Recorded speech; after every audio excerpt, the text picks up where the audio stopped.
ದೇಶಕ್ಕೆ ಕ್ಷಕಿರಣ, ಬೆಳಕು ಕತ್ತಲೆ ಕಳೆದು ಬೆಳಕು ಬಂದಂತ ದಿನ. ಬಾಬಾ ಸಾಹೇಬ್ ಅಂಬೇಡ್ಕರ್ ಅವರು ಜನ್ಮ ತಾಳದಂತ ದಿನ. ಬಾಬಾ ಸಾಹೇಬ್ರವರು ಜನ್ಮ ತಾಳದ ಇದ್ರೆ ಭಾರತ ತೀರಾ ಅನಾಗರಿಕತೆಗೆ ಹೋಗಿತ್ತು. ಅನೇಕ ಸಮುದಾಯಗಳು ಕತ್ತೆಗಿತ್ತು. ನಾವೆಲ್ಲಾನು ಕೂಡ ಅದನ್ನು ಕುರಿತು ತುಂಬಾ ಚೆನ್ನಾಗಿ ಮಾತಾಡಿದ್ವಿ, ಜಿಲ್ಲಾಧ್ಯಕ್ಷರು, ವಿಭಾಗೀಯ ಅಧ್ಯಕ್ಷರು. ಯಾಕಂದ್ರೆ ನನಗಿಂತ ಮುಖ್ಯ ನೀವು ಸಂಘಟನೆ. ನಾನು ಮುಂದೆ ಕೂತಿದ್ದವರು ಅಷ್ಟೇ, ಹಿಂದೆ ಕೂತಿದ್ರು ಅಷ್ಟೇ. ಹಿಂದಕ್ಕೆ ನಾನು ನೋಡ್ಲೇ ಇಲ್ಲ, ಯಾಕಂದ್ರೆ ಎಲ್ಲ ಹೃದಯದಲ್ಲಿದ್ದಾರೆ. ಮುಖಂಡರುಗಳೆಲ್ಲ ಹೃದಯದಲ್ಲಿರೋದ್ರಿಂದ ನಮ್ಮ ಹೃದಯದಲ್ಲಿ ಪ್ರತಿಯೊಬ್ಬರು ಕಾಣ್ತಾ ಇರ್ತೀವಿ. ಬಹಳ ಬದ್ಧತೆ ಇರುವಂತಹ, ಬಹಳ ಪ್ರಾಮಾಣಿಕತೆಯ ಹೋರಾಟ ಮಾಡುವಂತಹ ಹೋರಾಟಗಾರ ಏನಾದ್ರು ಇದ್ರೆ ಅದು ನಮ್ಮ ಸಂಘಟನೆಯಲ್ಲಿ ಅಂತ, ನಮ್ಮ ಮುಖಂಡರು ಅಂತ ನಾನು ಅತ್ಯಂತ ಪ್ರಾಮಾಣಿಕ. ಸುಮಾರು 35-40 ವರ್ಷ ನನ್ನ ಜೊತೆಗೆ ಇದ್ದವರು ಇದ್ದಾರೆ. ನಾವು 5 ದಶಕ ಹೋರಾಟ ಮಾಡಿದ್ದೀವಿ. 50 ವರ್ಷ ಹೋರಾಟ ನಮ್ಮ 35 ವರ್ಷ ನಮ್ಮ ಜೊತೆಗಿದ್ದಂಥವ್ರು ಕೂಡ ಇಲ್ಲೆಲ್ಲ ಹೋರಾಟಗಾರರು ಎತ್ತು ಹೋಗದಂಗೆ ನಮ್ಮ ಜೊತೆಗೆ ಹೆಜ್ಜೆ ಹಾಕಿದ್ರೆ ಪ್ರಕಾಶ್ ನೀಟಾಗಿ ಹೇಳಿದ್ರು, ಮಾಡಬೇಕು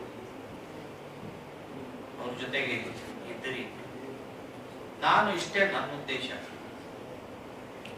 ಹೋರಾಟಗಾರರು ಬೆಳೆದ್ರೆ, ಮುಖಂಡರು ಬೆಳೆದ್ರೆ ಸಂಘಟನೆ ಬೆಳೀತದೆ. ಸಂಘಟನೆ ಬೆಳೆದಿದ್ರೆ ಮುಖಂಡರು ಬೆಳೆಯಕ್ಕೆ ಸಾಧ್ಯ. ಆ ಕಾರಣದಿಂದ ನೀವು ಪ್ರತಿ ಸಭೆನಲ್ಲೂ ಕೂಡ 2ನೇ ಸಾಲ 3ನೇ ಸಾಲ ಮುಖಂಡರು ನೀವು ಮೊದಲನೇ ಸಾಲಿಗೆ ಬರಬೇಕು ಅಂತ ಹೇಳಿ ನೀವು ಮಾತಾಡಿ ತರಬೇತರಾಗಬೇಕು, ಪ್ರಾಕ್ಟೀಸ್ ಆಗಬೇಕು ಅನ್ನೋ ಕಾರಣದಿಂದ ನೀವು ಮಾತಾಡಲ್ಲ ಅಂದ್ರೆ ನಾನು ಮಾತಾಡ್ತೀನಿ. ಬೇರೆ ಸಂಘಟನೆಗಳಿಗೆ ಆ ತರ ನಿಮ್ಗೆ ವೇದಿಕೆನ ಯಾರು ಕೊಡಲ್ಲ. ಯಾವ ಸಂಘಟನೆ ಕೂಡ ವೇದಿಕೆ ಕೊಡಲ್ಲ. ಕೊಟ್ರೆ 2-3 ಸಂಘ ಅವ್ರವರೇ ಮಾಡ್ಕೊಂತಾರೆ. ನಾನು ಮುಕ್ತವಾಗಿ ನಾಳೆ ಬಿಟ್ಟು ಹೋದ್ರೂ ತೊಂದರೆ ಇಲ್ಲ. ನಮ್ಮ ಜೊತೆಗಿರೋರು ಬೆಳಿಬೇಕು. ಇವ್ರು ಬೆಳೆದ್ರೆ ಸಮಾಜನ ಕಾಪಾಡ್ತಾರೆ ಅಂತ ಹೇಳಿ ನಾವು ಬೆಳೆಸಕ್ಕೆ ಪ್ರಯತ್ನವನ್ನ ಮಾಡ್ತೀವಿ.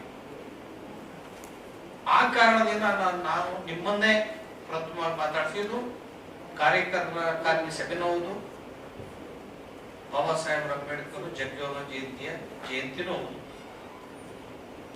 ಈಗ ಜಯಂತಿ ಉದ್ಘಾಟನೆ ಆಗಿದೆ. ಇವತ್ತು ನಮ್ಮ ನಾಯಕ್ ಸರ್ ಹೇಳ್ತಿದ್ರು, ಮಾಧ್ಯಮದವರು, ಇವರು ಹಂಗೆ ಹೇಳಿದ್ರು, ಸಂಜೀವನಿ ಸ್ನೇಹಿತರು 1000 ಕಡೆ ನಡೀತಾ ಇದೆ. 1000 ಅಲ್ಲ, 5000 ಕಡೆ ನಡೀತಾ ಇದೆ ಇವತ್ತು ಅಂತ ಜಯಂತಿ. ನನಗೆ ಅನೇಕ ಶಾಖೆಗಳು ರಿಕ್ವೆಸ್ಟ್ ಮಾಡಿದ್ರು. ಮುಂದೆ ನಮ್ಮ ಮುನಾಂಜಿನಪ್ಪ ಜಯರಾಮ್ ಕೂಡ ರಿಕ್ವೆಸ್ಟ್ ಮಾಡಿದ್ರು, ಸರ್ ನಾವಿಲ್ಲಿ ಜಯಂತಿ ಸರ್ ಅದನ್ನ ಹಾಕಿ ಮುಟ್ಟಿದೀವಿ ಸರ್, ನಾವೇನ್ ಮಾಡ್ಕೊಂಡ್ರಪ್ಪ ಬಂದ್ಬಿಡ್ರಿ. ಅನೇಕ ಕಡೆ ಬಂದಿಲ್ಲ. ಅವರು ಎಲ್ಲ ಕಡೆ ಜಯಂತಿ ಮಾಡ್ತಾ ಇದ್ದಾರೆ. ಇದು ಮೊದಲನೇ ಸಾರಿ ಪ್ರಯೋಗ ನಮ್ದು. ಎಲ್ಲರೂ ಒಂದೇ ಕಡೆ ಮಾಡ್ರಿ, ಒಂದು ಸಿಂಪಲ್ ಆಗಿ ಎಲ್ಲ ಒಂದೇ ಕಡೆ ಮಾಡೋಣ ಅಂತ ತೀರ್ಮಾನ ಮಾಡಿದ್ವಿ. ಆದ್ರೂ ಅವ್ರು ಅಭ್ಯಾಸ ಮಾಡ್ಕೊಂಡ್ ಬಂದ್ಬಿಟ್ಟಿದಾರಲ್ಲ ಬಾಬಾ ಸಾಹೇಬ್ರು ಅಂದ್ರೆ, ಅವ್ರವ್ರ ಊರಲ್ಲಿ ಅವ್ರ ಗ್ರಾಮದಲ್ಲಿ ತೀವ್ರ ವಿಜೃಂಭಣೆಯಿಂದ ಮಾಡೋರಿದ್ದಾರೆ. ತಿಂಗಳಿಂದ ತಯಾರಾಗಿದ್ದಾರೆ, 2-3 ತಿಂಗಳಿಂದ ತಯಾರಾಗಿರೋರಿದ್ದಾರೆ. ಆದ್ರಿಂದ ಅವ್ರಿಗೆಲ್ಲ ತೊಂದರೆ ಕೊಡೋದು ಬೇಡ, ಮಾಡ್ಕೊಳ್ಳಿ ಅಂತ ಹೇಳಿ ನಾವು ಎಷ್ಟು ಸಾಧ್ಯ ಆಗ್ತದೋ ಅಷ್ಟು ಜನ ಇಲ್ಲಿ ಸೇರ್ಕೊಂಡು ಇಬ್ಬರ ಜಯಂತಿನ ಇಲ್ಲಿ ಮಾಡ್ಬೇಕು ಅಂತ ಹೇಳಿ ನಾವು ತೀರ್ಮಾನ ಮಾಡಿದ್ವಿ. ಯಾಕೆ ಇಲ್ಲಿ ಜಯಂತಿನ ನಾವು ಇವತ್ತು ತೀರ್ಮಾನ ಮಾಡಿದ್ದೀವಿ ಅನ್ನೋದು ಬಹಳ ಮುಖ್ಯ. ಇದೊಂದು ಮೆಸೇಜ್ ಕೊಡಕ್ಕೆ ನಾವಿಲ್ಲಿ ಇಡೀ ರಾಜ್ಯಕ್ಕೆ ಅಥವಾ ದೇಶಕ್ಕೆ ಒಂದು ಮೆಸೇಜ್ ಕೊಡಕ್ಕೋಸ್ಕರ ಇವತ್ತು ಏಪ್ರಿಲ್ 14ನೇ ತಾರೀಕು ಜಯಂತಿಯನ್ನ, ಬಾಬಾ ಸಾಹೇಬ್ ಅಂಬೇಡ್ಕರ್ ಜಗ್ಜೀವನ ಜಯಂತಿಯನ್ನ ನಾವಿಲ್ಲಿ ಆಯೋಜಿಸಿದ್ದೇವೆ.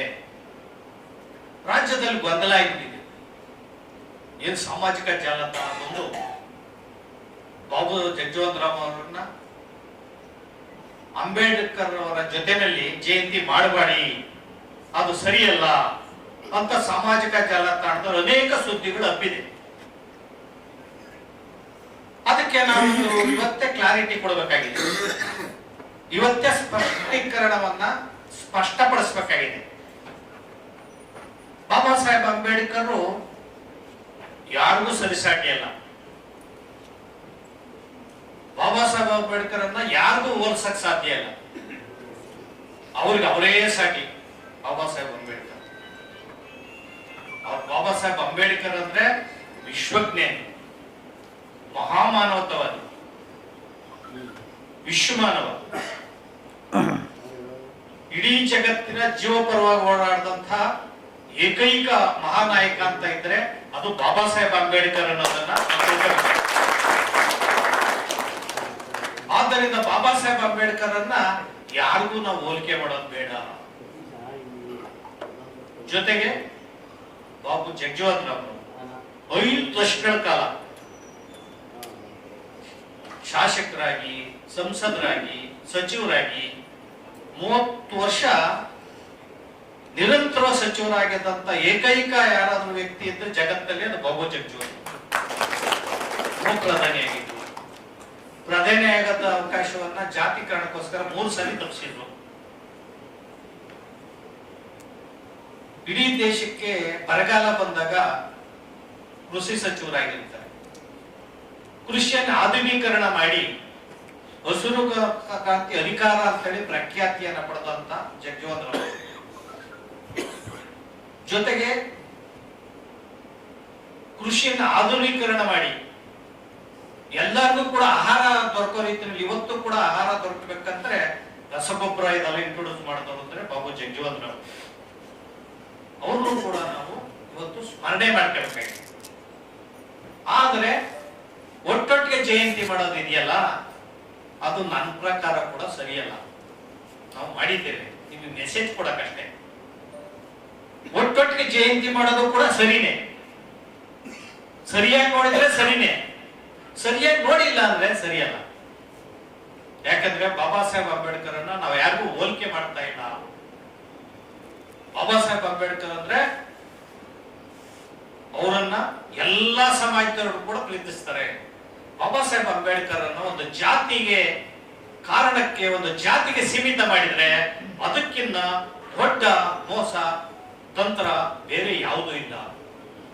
ಬಾಬಾ ಸಾಹೇಬ್ ಅಂಬೇಡ್ಕರ್ ಅವರು ಜಾತಿ ರಹಿತವಾಗಿ, ವರ್ಗರಹಿತವಾಗಿ, ವರ್ಣರಹಿತವಾಗಿ, ಒಬ್ಬ ಮನುಷ್ಯರಾಗಿ, ಒಬ್ಬ ಮಹಾಮಾನವಾಗಿ ಅವರು ಈ ದೇಶದಲ್ಲಿ ಎಲ್ಲ ಜೀವರಾಶಿಗಳಿಗೆ ಜೀವಪರವಾಗಿ ಹೋರಾಟ ಮಾಡ್ತಾರೆ. ಏಕೈಕ ಒಬ್ಬ ವಿಶ್ವಮಾನವ ಇದ್ದರೆ ಅದು ಬಾಬಾ ಸಾಹೇಬ್ ಅಂಬೇಡ್ಕರ್ ಅನ್ನೋದನ್ನ ನಾವು ತಿಳ್ಕೋಬೇಕಾಗಿದೆ. ಬರೀ ಜಾತಿಗಲ್ಲ, ಒಂದು ಜಾತಿಗಲ್ಲ, ಮಹಿಳೆಯರನ್ನು ವಿಮೋಚನೆ ಮಾಡ್ತಾರೆ. ಮಹಿಳೆಯರನ್ನ ಅಸ್ಪೃಶ್ಯದ ರೀತಿಯಲ್ಲಿ ಗೃಹ ಬಂಧನದಲ್ಲಿ ಇಟ್ಟಿರ್ತಾರೆ. ಶಾಲೆಗೆ ಸೇರಂಗಿರಲ್ಲ, ಅವರು ನೌಕರಿಗೆ ಹೋಗಿರಲ್ಲ. ಇವತ್ತು ಕೂಡ ಮಹಿಳೆಯರು ಯಾವುದೇ ಹಿಂದೂ ಧರ್ಮದಲ್ಲಿ ಪುರೋಹಿತರ ಅವಕಾಶ ಇಲ್ಲ, ಪೂಜಾರಿಗಳ ಅವಕಾಶ ಇಲ್ಲ, ಮಹಿಳೆಯರಿಗೆ ಉಪನಯನ ಮಾಡಕ್ಕೆ ಅವಕಾಶ ಇಲ್ಲ. ಅಂತ ಒಂದು ಶೋಷಣೆ ಸಂದರ್ಭದಲ್ಲಿ ಇದೆಲ್ಲವನ್ನು ಕೂಡ ಸಡಿಲಿಸಿ ಮಹಿಳೆ ತಾಯಿ ಹೆಚ್ಚು ಸ್ತ್ರೀಗೆ ಅವಕಾಶವನ್ನ, ರಕ್ಷಣೆಯನ್ನ ಸಂವಿಧಾನದಲ್ಲಿ ಕೊಟ್ಟಂತ ಏಕೈಕ ಮನುಷ್ಯ ಅದು ಬಾಬಾ ಸಾಹೇಬ್ ಅಂಬೇಡ್ಕರ್. ಇಡೀ ಮಹಿಳೆಯ ಅಸಮಾನತೆಯನ್ನ ನಿಷೇಧ ಮಾಡ್ತಾರೆ, ಜೀತ ಪದ್ಧತಿಯನ್ನ ನಿಷೇಧ ಮಾಡ್ತಾರೆ, ಬಾಲಕಾರ್ಮಿಕ ಪದ್ಧತಿಯನ್ನು ನಿಷೇಧ ಮಾಡ್ತಾರೆ, ಜಾತಿ ಪದ್ಧತಿಯನ್ನು ನಿಷೇಧ ಮಾಡ್ತಾರೆ. ಸಂವಿಧಾನದಲ್ಲಿ ಮನುಷ್ಯರೆಲ್ಲರೂ ಕೂಡ ಸಮಾನರು. One man one vote one value. ಎಲ್ಲ ಮನುಷ್ಯರಿಗೂ ಒಂದೇ ಮೌಲ್ಯ, ಒಂದೇ ಗೌರವ.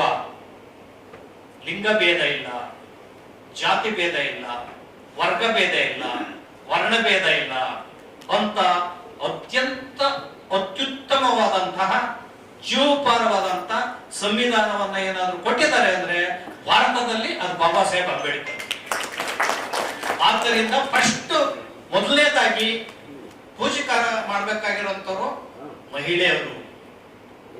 ಮತ್ತೆ ಬರೀ ಪರಿಶಿಷ್ಟ ಜಾತಿಯವರಲ್ಲ, ಎಲ್ಲ ಶೋಷಿತರು. ಭಾರತದಲ್ಲಿ ಪರಿಶಿಷ್ಟ ವರ್ಗ 1600 ಜಾತಿಗಳಿವೆ. ಇಲ್ಲಿ 51 ಜಾತಿ ಇದೆ ಕರ್ನಾಟಕದಲ್ಲಿ. ಪರಿಶಿಷ್ಟ ಜಾತಿ ಇಂಡಿಯಾದಲ್ಲಿ, ಭಾರತದಲ್ಲಿ 1000 ಜಾತಿ ಇದೆ. ಕರ್ನಾಟಕದಲ್ಲಿ 101 ಜಾತಿ ಇದೆ. ಮಂಡಲ್ ಆಯೋಗದ ಪ್ರಕಾರ 6000ಕ್ಕೂ ಹೆಚ್ಚು ಜಾತಿಗಳನ್ನ ಗುರುತಿಸಿದ್ದಾರೆ. ಅದರಲ್ಲಿ 3723 ಹಿಂದುಳಿದ ಜಾತಿಗಳನ್ನೇ ಗುರುತಿಸಿದ್ದಾರೆ ಮಂಡಲ್ ಆಯೋಗದಲ್ಲಿ. ಒಟ್ಟು 6000 ಜಾತಿಗಳನ್ನ ಹೇಳ್ತಾರೆ, 6000ಕ್ಕೂ ಹೆಚ್ಚು. ಅಂದ್ರೆ ಇಷ್ಟು ಎಲ್ಲಾ ಜಾತಿಗಳು ಕೂಡ, ಎಲ್ಲಾ ಧರ್ಮಗಳು, ಎಲ್ಲಾ ಜಾತಿಗಳು, ಎಲ್ಲಾ ಭಾಷೆಗಳನ್ನ ಒಂದೇ ಕೊಡೆಯಡಿಯಲ್ಲಿ, ಒಂದೇ ಸೂರ್ಯನಡಿಯಲ್ಲಿ, ಒಂದು ತಾಯಿಯ ಮಕ್ಕಳಂತೆ ಭಾರತದಲ್ಲಿ ಸೋದರತೆಯಿಂದ, ಭಾತೃತ್ವದಿಂದ ಬದುಕಬೇಕು ಅಂತೇಳಿ ಸಂವಿಧಾನವನ್ನ ಕೊಟ್ಟಂತಹ ಮಹಾನ್ ಮಾನವತಾವಾದಿ ಬಾಬಾ ಸಾಹೇಬ್ ಅಂಬೇಡ್ಕರ್. ಆ ಕಾರಣದಿಂದ ಬಾಬಾ ಸಾಹೇಬ್ ಅಂಬೇಡ್ಕರ್ ಅನ್ನ ಯಾರಿಗೂ ಕೂಡ ಹೋಲಿಕೆ ಮಾಡಲ್ಲ, ಮಾಡಬಾರದು. ಹೀಗಾಗಿ ನಮ್ಮ ಸಂಘಟನೆಗಳು ಎಚ್ಚರಿಕೆಯಿಂದ ಮುಂದೆ ಮಾತಾಡಬೇಕಾಗಿದೆ. ಬಾಬಾ ಸಾಹೇಬ್ ಅಂಬೇಡ್ಕರ್ ಅವರು, ಜಗಜೀವನ್ ರಾಮ್ ಅವರು 2 ಕಣ್ಣುಗಳಿದ್ದಾಗೆ ನಮಗೆ, ಸೂರ್ಯಚಂದ್ರ ಇದ್ದಾಗೆ, ಅದು ಸತ್ಯ. ಆದ್ರೆ ಬಾಬಾ ಸಾಹೇಬ್ ಅಂಬೇಡ್ಕರ್ ಅನ್ನ ಯಾರಿಗೂ ಹೋಲಿಕೆ ಮಾಡಕ್ ಸಾಧ್ಯ ಆಗಲ್ಲ. ಯಾಕಂದ್ರೆ ಅವ್ರು ಬರೆದಿರುವಂತ ಬರಹಗಳು 50,000 ಪುಸ್ತಕಗಳು ಲೈಬ್ರರಿ ಇತ್ತು ಅವರಿಗೆ. ವಿಶ್ವದಲ್ಲೇ ದೊಡ್ಡ ಪ್ರಖ್ಯಾತಿ, ಅಷ್ಟು ಪುಸ್ತಕಗಳನ್ನ ತಿರುಗಿ ನೋಡಿದಂತ ಮಹಾ ಪ್ರಖ್ಯಾತಿ ಬಾಬಾ ಸಾಹೇಬ್ ಅಂಬೇಡ್ಕರ್. ಸಂವಿಧಾನವನ್ನ ರಚನೆ ಮಾಡೋದಕ್ಕೆ 7 ಜನ ಇದ್ರೂ ಕೂಡ ಕೊನೆಗೆ ಬಾಬಾ ಸಾಹೇಬ್ ಅಂಬೇಡ್ಕರ್ ಒಬ್ಬರೇ ಉಳ್ಕತ್ತಾರೆ. ಸಂವಿಧಾನ ರಚನೆ ಮಾಡುವಂತ ಸಂದರ್ಭದಲ್ಲಿ ಒಬ್ಬರು ನಿಧನರಾಗ್ತಾರೆ. 7 ಜನರಲ್ಲಿ 2 ದೆಹಲಿಯಿಂದ ಹೊರಗಡೆ ಇರ್ತಾರೆ, ಒಬ್ರು ಅಮೆರಿಕದಲ್ಲಿ ಇರ್ತಾರೆ, ಒಬ್ರು ರಾಜಕೀಯದಲ್ಲಿ ನಿರತರಾಗಿರ್ತಾರೆ, ಒಬ್ರು ರಾಜೀನಾಮೆಯನ್ನು ಕೊಡ್ತಾರೆ.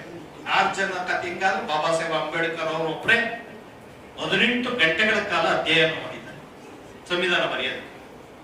21,000 ಫುಟ್ ನೋಟ್ ಅನ್ನ ಬರೆದಿದ್ದಾರೆ ಅವರು ಸಂವಿಧಾನ ರಚನೆ ಮಾಡೋದು. ಸಂಸತ್ತಲ್ಲಿ, ಕಾನ್ಸ್ಟಿಟ್ಯೂಂಟ್ ಅಸೆಂಬ್ಲಿನಲ್ಲಿ 27,000 ಪ್ರಶ್ನೆಗಳಿಗೆ ಅತ್ಯಂತ ಸಾಕ್ಷಿರಹಿತವಾಗಿ, ಸಮರ್ಥವಾಗಿ ಉತ್ತರ ಕೊಟ್ಟಂತಹ ಗಂಡಗಲಿ ಯಾರಾದ್ರೂ ಇದ್ರೆ ಅದು ಬಾಬಾ ಸಾಹೇಬ್ ಅಂಬೇಡ್ಕರ್. 11 ಸಂಪುಟಗಳು ಇವತ್ತು ಕೂಡ ಒಂದು ಕಡೆ ಸ್ಟೋರ್ ಮಾಡಿದ್ದಾರೆ. 11 ಸಂಪುಟಗಳು ಅವರು ಸಂವಿಧಾನಕ್ಕೆ ತಯಾರು ಮಾಡಿದ್ದಂತ. 52 ದೇಶಗಳ ಸಂವಿಧಾನವನ್ನು ಅಧ್ಯಯನ ಮಾಡಿದರು ಸಂವಿಧಾನ ಬರೆಯೋದಕ್ಕೆ. ಜಗತ್ತಲ್ಲಿ ಸಂವಿಧಾನ, ಭಾರತ ಸಂವಿಧಾನ ನೋಡಿದ್ರೆ ನೀವು ಅತ್ಯಂತ ಬೃಹತ್ ಸಂವಿಧಾನ ಜಗತ್ತಲ್ಲಿ ಯಾವುದಾದ್ರೆ ದೊಡ್ಡ ಸಂವಿಧಾನ ಭಾರತದ ಸಂವಿಧಾನ. ಅಮೆರಿಕನ್ ಸಂವಿಧಾನ ಬಿಲ್ ರೈಟ್ಸ್ ನಾವು ನೋಡಿದ್ರೆ ಬರೀ 10 ಪೇಜ್ ಇದೆ. ಇಲ್ಲಿ ಎಲ್ಲಾ ಜಾತಿ, ಎಲ್ಲಾ ವರ್ಗ, ಎಲ್ಲಾ ಭಾಷೆ, ಎಲ್ಲಾ ಧರ್ಮಗಳು ಒಟ್ಟಿಗೆ ಸೇರಿಸಬೇಕು, ಎಲ್ಲಾ ಸಂಸ್ಕೃತಿನ ಅಂದ್ರೆ ಅವರ ಪ್ರಯಾಸ ಎಷ್ಟಿರ್ಬೇಕು ಅನ್ನೋದನ್ನ ಸಂದರ್ಭದಲ್ಲಿ ನೆನೆಸ್ಕೋಬೇಕಾಗ್ತದೆ. ಆದ್ದರಿಂದ ಬಾಬಾ ಸಾಹೇಬರು ಜಯಂತಿಯನ್ನ 362 ದಿನಗಳು ವರ್ಷದಲ್ಲಿ ಯಾರಾದ್ರೂ ಒಬ್ರು ಜಯಂತಿ ಮಾಡ್ತಾರೆ ಅಂತಂದ್ರೆ ಬಾಬಾ ಸಾಹೇಬ್ ಅಂಬೇಡ್ಕರ್ ಅವರ ಜಯಂತಿ ಅನ್ನೋದನ್ನ ವರ್ಷ ಪೂರ್ತಿ ಮಾಡ್ತಾರೆ. ಬರೀ 14ನೇ ತಾರೀಕಲ್ಲ. ಒಬ್ಬ ಮನುಷ್ಯನ ಜಯಂತಿಯನ್ನ, ಒಬ್ಬ ಮಾನವನ ಜಯಂತಿಯನ್ನ, ಒಬ್ಬ ವ್ಯಕ್ತಿಯ ಜಯಂತಿಯನ್ನ ವರ್ಷ ಪೂರ್ತಿ ಎಲ್ಲ ಕಡೆ ಮಾಡ್ತಾರೆ ಅಂದ್ರೆ ಬಾಬಾ ಸಾಹೇಬ್ ಅಂಬೇಡ್ಕರ್ ಜಯಂತಿ ಅನ್ನೋದನ್ನ ತಿಳ್ಕೊಳ್ಳಿ. 100 ವಿಶ್ವವಿದ್ಯಾನಿಲಯಗಳಲ್ಲಿ 100 ವಿಶ್ವವಿದ್ಯಾನಿಲಯಗಳಲ್ಲಿ ಬಾಬಾ ಸಾಹೇಬ್ ಅಂಬೇಡ್ಕರ್ ಅವರ ಜೀವನ ಮತ್ತು ಸಾಧನೆಯನ್ನ ಸಂಶೋಧನೆ ನಡೀತಾ ಇದೆ. ಒಬ್ಬ ವ್ಯಕ್ತಿಯ ಬಗ್ಗೆ, ವ್ಯಕ್ತಿ ಜೀವನ ಮತ್ತು ಸಾಧನೆಯ ಬಗ್ಗೆ ಲಕ್ಷಾಂತರ ಸಾಹಿತ್ಯಗಳು, ಲೇಖಕರು ಇವತ್ತು ಕೂಡ ಬರೆದಿದ್ದಾರೆ. ಲಕ್ಷಾಂತರ ಪುಸ್ತಕಗಳು ವ್ಯಕ್ತಿಯ ಬಗ್ಗೆ ಬರೆದಿದ್ದಾರೆ. ಅಂದ್ರೆ ಬಾಬಾ ಸಾಹೇಬ್ ಅಂಬೇಡ್ಕರ್ ಬಗ್ಗೆ. ಅತ್ಯಂತ ಬೃಹತ್ ಸಂವಿಧಾನ ಜಗತ್ತಲ್ಲಿ ಯಾವುದಾದ್ರೆ ದೊಡ್ಡ ಸಂವಿಧಾನ ಭಾರತದ ಸಂವಿಧಾನ.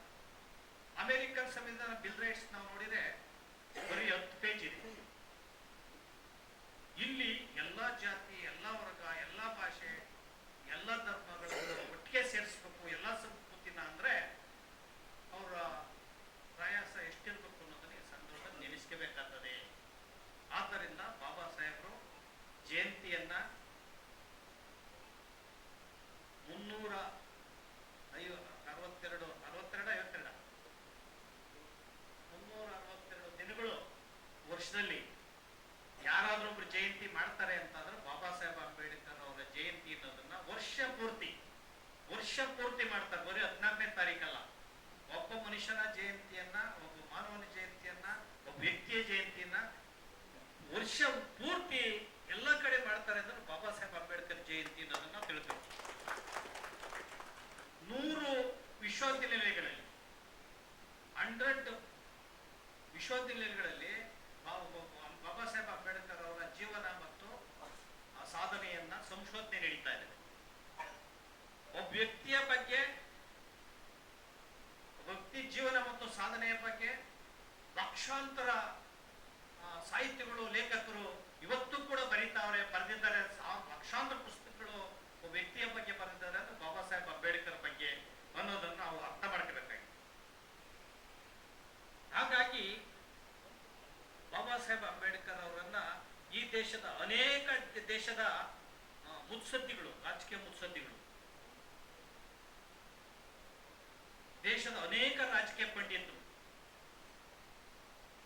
ದೇಶದ ಮಹಾ ವಿದ್ಯಾವಂತರು ಬಾಬಾ ಸಾಹೇಬರ ಬಗ್ಗೆ ಹೊಗಳಿಕೆಯ ಮಾತುಗಳನ್ನ ಮತ್ತೆ ಅವರ ಜ್ಞಾನದ ಎತ್ತರದ ಜ್ಞಾನದ ಶಿಖರವನ್ನ ಬಾಬಾ ಸಾಹೇಬರು ಏರಿದ್ದಾರೆ. ಮಹಾಜ್ಞಾನಿ ಅವರು, ವೈಚಾರಿಕ ಶಿಖರ, ಜ್ಞಾನದ ಶಿಖರ ಅಂತ ಬಣ್ಣಿಸಿದ್ದಾರೆ ಅಂತ ಅಂದ್ರೆ ವ್ಯಕ್ತಿಯ ಬಗ್ಗೆ ಬಾಬಾ ಸಾಹೇಬ್ ಅಂಬೇಡ್ಕರ್ ಅನ್ನೋದನ್ನ ನಾವು ಅರ್ಥ ಮಾಡ್ಕೋಬೇಕಾಗ್ತದೆ. ಆದ್ದರಿಂದ ಬಾಬಾ ಸಾಹೇಬ್ ಅಂಬೇಡ್ಕರ್ನ ಯಾವುದೇ ಜಾತಿ ಧರ್ಮದಿಂದ ನಾವು ಅಳಿಬಾರ್ದು, ತುಲನೆ ಮಾಡಬಾರ್ದು. ನೀವು ಇಲ್ಲಿ ಬಾಬಾ ಸಾಹೇಬ್ ಅಂಬೇಡ್ಕರನ್ನ ಕೆಲವರು ಮಾದಿಗ ಸಮಾಜ, ವಲಯ ಸಮಾಜ ಅಂತಾರೆ. ನಾನು ನಿಮ್ಮ ಮಾತನ್ನ ಹೇಳಕ್ಕೆ ಇಷ್ಟಪಡ್ತೀನಿ. ನೀವು ರೆಕಾರ್ಡ್ ಮಾಡ್ಕೊಳ್ಳಿ, ಯಾವ್ದನ್ನ ಇದರಲ್ಲಿ ಬಿಡಿ, ಆನ್ಸರ್ ಮಾಡ್ತೀನಿ. ಅಲ್ಲಿರ್ತಕ್ಕಂಥ ಮಹರು, ಮಹಾರಾಷ್ಟ್ರದಲ್ಲಿರ್ತಕ್ಕಂಥ ಮಹರು ಇಲ್ಲಿಯ ಒಂದು ರೀತಿಯಲ್ಲಿ ವಲಯ ಸಮಾಜದ ಸಮಾನ ಜಾತಿ ಆದರೂ ಕೂಡ ಸಮಾನಾಂತರ ಜಾತಿಯಲ್ಲ. ಮಾದಿಗ ಸಮಾಜದ ಮಹರ್ ಸಮಾನಾಂತರ ಜಾತಿ ಆದರೂ ಸಮಾನ ಜಾತಿ ಅಲ್ಲ. ಜಗ್ಜೀವನರಾಮರು ಅಲ್ಲಿನ ಚಮ್ಮಾರರು, ಇಲ್ಲಿನ ಮಾದಿರು ಸಮಾನ ಜಾತಿ ಆದ್ರೂ ಕೂಡ ಸಮಾನಾಂತರ ಜಾತಿ ಅಲ್ಲ. ಹಂಗಾಗಿ ಅಲ್ಲಿರ ಜಗ್ಜೀವನರಾಮ ಅವರ ಚಮ್ಮಾರ್ ಜಾತಿಯ ಅಲ್ಲಿಯ ಕಲ್ಚರ್ಗಳೇ, ಅಲ್ಲಿಯ ಕಸುಬುಗಳೇ ಬೇರೆ. ಮಹರ್ ಜನಾಂಗದ ಕಸುಬು, ಅಲ್ಲಿನ ಜನಾಂಗದ ಭೌಗೋಳಿಕ ಹಿನ್ನೆಲೆನೇ ಬೇರೆ. ಇಲ್ಲಿ ಕರ್ನಾಟಕದಲ್ಲಿ ಇರ್ತಕ್ಕಂಥ ವಲಯ ಮತ್ತು ಮಾದಿಗ ಸಮಾಜದ ಸಮಾನಾಂತರ ಮತ್ತು ಸಮಾನ ಜಾತಿಗಳೇ ಬೇರೆ. ಆ ಕಾರಣದಿಂದ ಅವ್ರನ್ನ ಜಾತಿಗೆಳೆಯೋದು ಬೇಡ ಅಂತ ಹೇಳಿ ನಾನು ಈ ಸಂದರ್ಭದಲ್ಲಿ ಹೇಳಕ್ಕೆ ಇಚ್ಛೆ ಪಡ್ತೀನಿ. ಇದು ಅತ್ಯಂತ ಸಂಶೋಧನಾ ವಿಚಾರ.